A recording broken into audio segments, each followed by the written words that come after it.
Sophie couldn't sleep. A brilliant moonbeam was slanting through a gap in the curtains.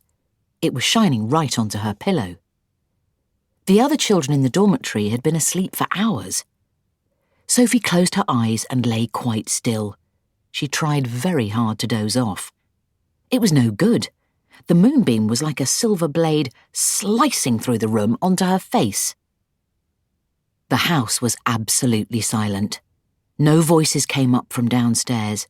There were no footsteps on the floor above either. The window behind the curtain was wide open, but nobody was walking on the pavement outside. No cars went by on the street. Not the tiniest sound could be heard anywhere. Sophie had never known such a silence. Perhaps, she told herself, this was what they called the witching hour. The witching hour, somebody had once whispered to her, was a special moment in the middle of the night when every child and every grown-up was in a deep, deep sleep, and all the dark things came out from hiding and had the world to themselves. The moonbeam was brighter than ever on Sophie's pillow. She decided to get out of bed and close the gap in the curtains. You got punished if you were caught out of bed after lights out. Even if you said you had to go to the lavatory, that was not accepted as an excuse, and they punished you just the same. But there was no one about now, Sophie was sure of that. She reached out for her glasses that lay on the chair beside her bed. They had steel rims and very thick lenses, and she could hardly see a thing without them. She put them on, then she slipped out of bed and tiptoed over to the window.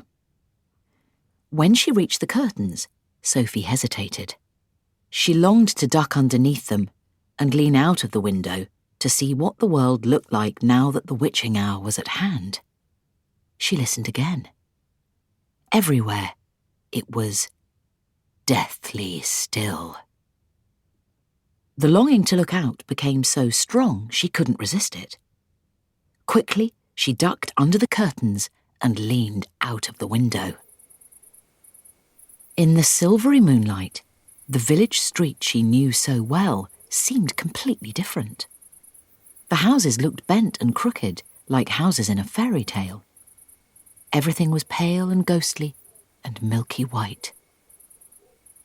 Across the road, she could see Mrs. Rance's shop, where you bought buttons and wool and bits of elastic. It didn't look real. There was something dim and misty about that, too. Sophie allowed her eye to travel further and further down the street. Suddenly, she froze. There was something coming up the street on the opposite side.